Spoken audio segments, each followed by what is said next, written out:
자, 어찌 되었든 간에 이 출신을 정확하게 알 수 없는 노예 출신으로 알려져 있었잖아요. 그렇다면 노예 출신의 사람이 도대체 어떻게, 왜, why 왕이 될 수 있었을까요? 그것이 가능했었을까요? 정말 가 노예 출신이 맞았을까요? 세르비우스, 자네에게 할 말이 있네. 자네는 이제 더 이상 노예가 아니네. 노예를 해방해주는 조건으로 해주겠다. 허허허.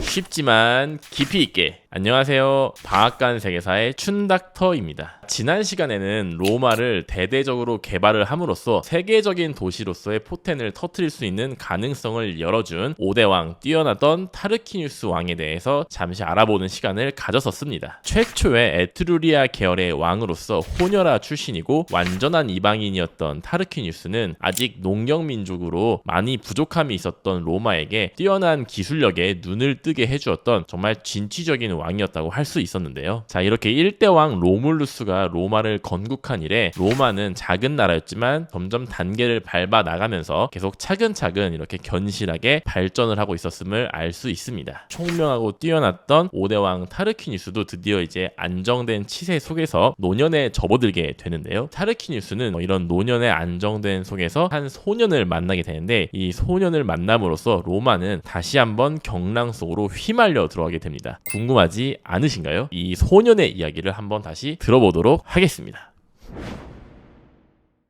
뛰어났던 5대왕 타르퀴니우스가 만나게 되었던 소년은 어떤 사람이었을까요? 지금부터 뛰어난 타르퀴니우스 선왕의 의지를 이어받은 세르비우스 툴리우스라는 소년에 대해서 알아보도록 하겠습니다. 이름이 진짜 어렵습니다. 세르비우스 툴리우스, 너무 어렵네요. 먼저 이 세르비우스는 출신을 정확하게 알 수 없는 노예 출신으로 알려져 있습니다. 물론 로마 근처에 점령당한 도시 국가의 부족 출신이란 이야기도 있고 아니면 타르퀴니우스와 마찬가지로 에트루리아 계열 사람이라고도 알려져 있는데 아무래도 나중에 가면은 이제 세르비우스가 정확한 출신을 알 수는 없지만 보통 에트루리아 계열의 사람이었을 것이다. 이렇게 추측하게 되는 경우가 많은 것 같아요. 타르퀴니우스, 세르비우스 이렇게 이어지는 이 시기를 에트루리아 왕조라고 해서 역사가들이 전에도 잠깐 말씀드렸었지만 에트루리아인들이 로마를 지배했던 시대가 아니냐 이런 해석도 분명히 가능은 한 것 같습니다. 자, 어찌 되었든 간에 이 세르비우스는 출신을 정확하게 알 수 없는 노예 출신으로 알려져 있었잖아요. 그렇다면 노예 출신의 사람이 도대체 어떻게, 왜, why 왕이 될 수 있었을까요? 그것이 가능했었을까요? 정말 진짜 세르비우스가 노예 출신이 맞았을까요? 자, 이러한 부분에 대해서 이제 다시 한번 알아보도록 하겠습니다. 자, 일단 세르비우스가 그렇게 나중에 노예 출신이었지만 왕이 될 수 있었던 가장 큰 이유 중에 하나는 바로 이 세르비우스라는 사람 자체가 굉장히 총명하고 겸손했던 인물이었기 때문으로 알려져 있습니다. 소년 시절에 세르비우스는 머리도 좋고 일도 잘하고 말 그대로 알잘 딱갈센의 전형을 보여줬던 그런 소년이었습니다. 이런 소년은 어디를 가도 인기가 많았을 것이고 굉장히 소문도 쉽게 나게 되겠죠. 저 사람이 굉장히 일을 잘한다더라, 저 소년이 아주 똑똑하다더라, 이렇게 소문이 나게 되는 것이죠. 그래서 그 소문이 흘러 결국은 5대왕 타르퀴니우스와 현명한 부인이자 왕비로 알려져 있던 타나퀼의 귀에도 그 소문이 결국 들어가게 되는 것이죠. 듣자 하니 여기 매우 일 잘하는 똑쟁이 소년이 있다던데 자네 나와 함께 일을 같이 해보지 않겠나? 아이고 성은이 망극하옵니다 전하. 죄송합니다. 조선 버전으로 제가 말을 해버렸네요.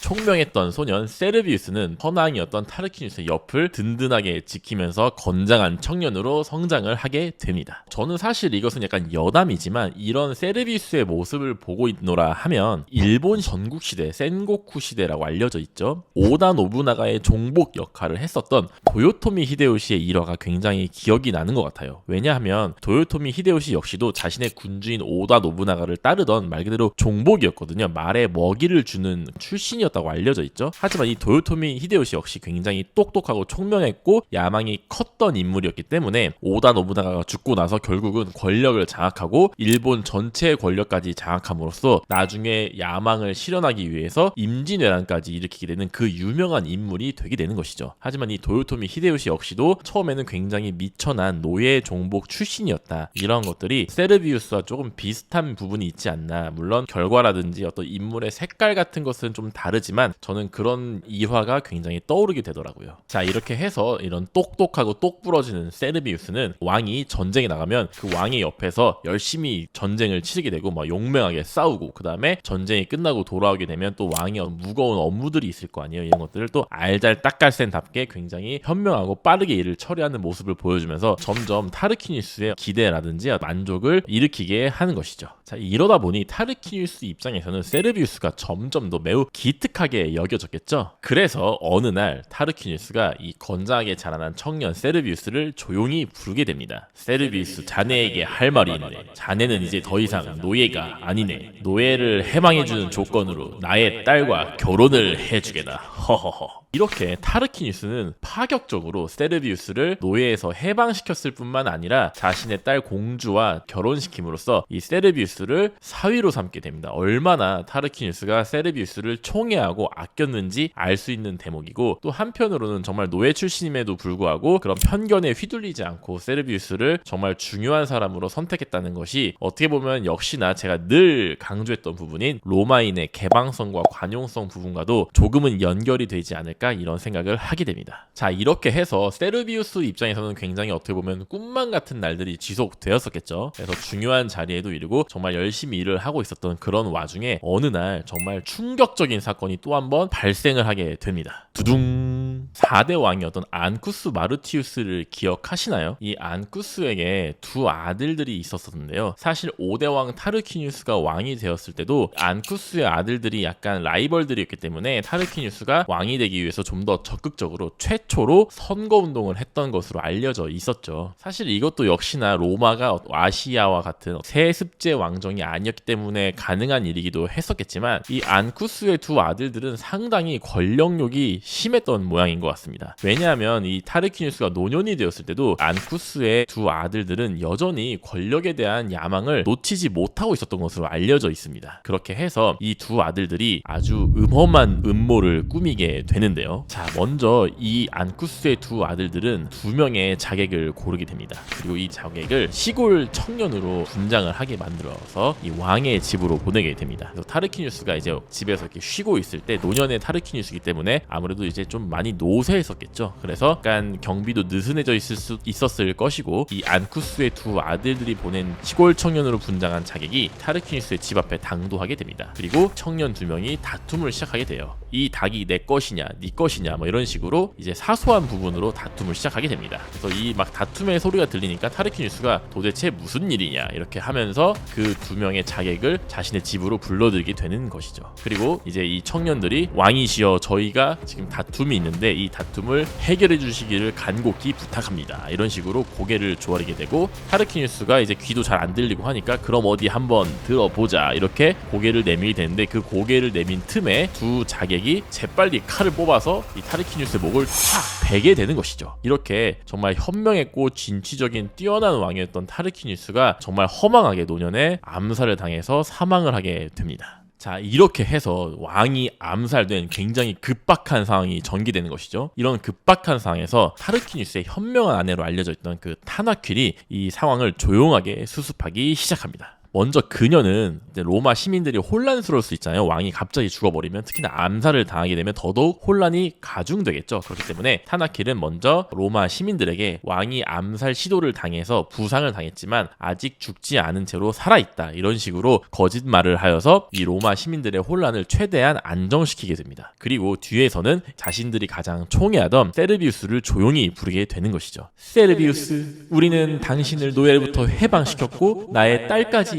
주었어요. 이제는 당신이 우리의 유지를 이어받을 차례입니다. 선왕의 유지를 이어서 왕위에 오르십시오. 노인이라서 한번 기침을 해봤습니다.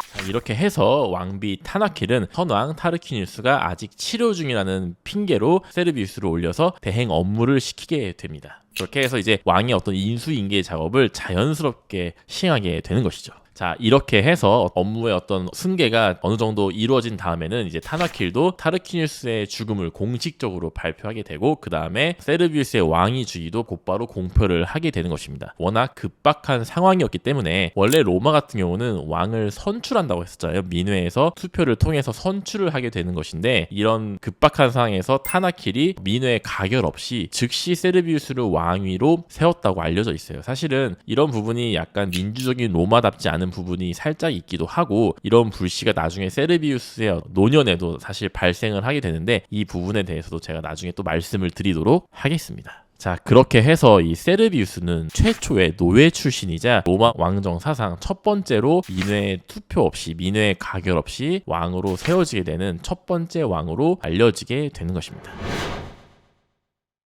자, 세르비우스는 굉장히 똑똑한 인물이었습니다. 보통 이렇게 유능한 사람은 다른 사람의 어떤 뛰어난 업적도 굉장히 잘 이해하기 마련이거든요. 그렇기 때문에 세르비우스는 선왕 타르퀴누스가 갑작스럽게 죽었음에도 불구하고 당황하지 않고 선왕의 유지를 이어나갈 준비를 합니다. 바로 타르퀴니스가 진행해왔던 사업들을 완수하고 또 마무리를 짓는 일들이었죠. 진취적이었던 5대왕 타르퀴니스의 업적이 뭐였었죠? 바로 보잘것없던 작은 도시였던 로마를 대대적인 개발을 통해서 점점 로마를 발전시켰던 것이었죠. 그래서 이 로마는 이후에도 발전을 거듭하여서 결국 현재 1000만 관광객이 매년 방문하는 그런 세계적인 도시로 발전을 할 수 있었다. 이렇게 제가 지난 편에 말씀을 드렸었습니다. 그렇다면 세르비우스는 어떤 방식으로 선왕의 유지를 이어받은 걸까요? 그것은 바로 로마시를 둘러싸는 성벽을 축조한 것이었습니다. 자, 이제 로마시도 한 단계 업그레이드를 하였으니 이제는 방어까지도 완벽하게 한번 해볼까? 아마도 세르비우스는 이렇게 생각을 했던 걸까요? 그렇게 해서 건설된 성벽이 바로 그 유명한 세르비우스의 성벽인 것입니다.